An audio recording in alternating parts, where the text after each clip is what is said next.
Allez, à 8h moins 20, on continue à parler de votre santé. Comment bien se préparer pour éviter les blessures musculaires au sport d'hiver? On en parle avec un autre médecin, notre docteur Roger Roy, médecin généraliste et médecin du sport aussi. Bonjour Roger Roy. Bonjour. Merci d'être avec nous également. Alors pour ceux qui auront la chance peut-être d'aller faire du ski là en décembre ou en février, ça se prépare avant de rejoindre les pistes. On ne compte pas le nombre de blessures en pratiquant un sport d'hiver. Il faut adapter forcément sa préparation. Déjà, travailler son cardio, c'est ça? Comment travailler son cardio avant? Oui, alors c'est tout à fait le cas. C'est-à-dire que le ski est un sport, il ne faut pas l'oublier, c'est un sport donc technique et physique. Et donc on peut pas du jour au lendemain, lorsqu'on fait pas beaucoup de sport tout au long de l'année, on part une semaine en vacances et se retrouver skieur de haute montagne le lendemain. Donc il faut se préparer physiquement à cette épreuve que constitue une semaine de ski. Donc au niveau cardio bien sûr, parce que bon. Une journée en station de sport d'hiver, c'est épuisant pour l'organisme lorsqu'on fait du ski. Et il faut se préparer donc au moins 15 jours à l'avance. 15 jours avant, ouais. Ah, c'est le minimum.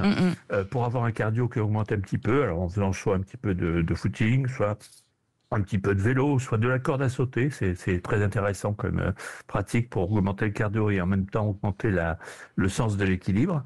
Et puis il faut une préparation physique générale, un PPG comme on dit chez les sportifs, à base de renforcement. Il faut renforcer les muscles des cuisses, bien entendu, et d'assouplissement pour les articulations pour que leur permettre d'absorber, d'amortir le travail des skis lors de la pratique du ski. Donc il faut se préparer au moins 15 jours à l'avance. C'est ça. Comment on explique, j'ai vu cette histoire de syndrome du deuxième jour au GRUA, comment on explique que c'est au deuxième jour des vacances qu'il y a beaucoup de chutes ou d'accidents qui se produisent?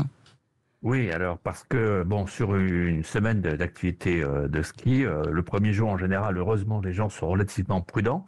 Et le deuxième jour, ils pensent que bon, ils sont adaptés à la montagne, que tout va bien. Et ils se précipitent vers des pratiques qui sont des pratiques donc de ski dangereuses, puisque le ski, il y a de la vitesse, Ouais. il y a la montagne, les effets de la montagne, il y a les pistes que l'on ne connaît pas, parce qu'il faut connaître une piste. Nos skieurs professionnels, ils reconnaissent les pistes avant de les pratiquer à pied, en les remontant et en notant toutes les aspérités, tous les virages. Et ça, bien entendu, on ne le fait pas lorsqu'on va en station. Donc le deuxième jour, les gens se prennent des ailes et puis voilà. Ouais, c'est ça.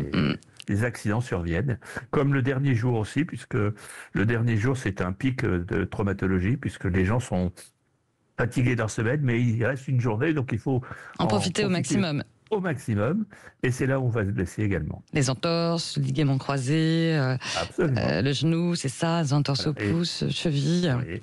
Et les traumatismes crâniens, faut pas oublier, c'est pour ça que le port du casque est recommandé là aussi.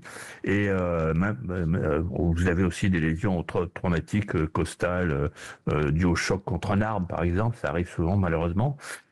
Donc voilà, il y a des lésions traumatiques importantes qui peuvent survenir dans soit le deuxième jour, effectivement, soit le dernier jour de la semaine de ski, hélas. Voilà, et pensez à s'hydrater tout au long de la journée, lorsqu'on est sur les skis.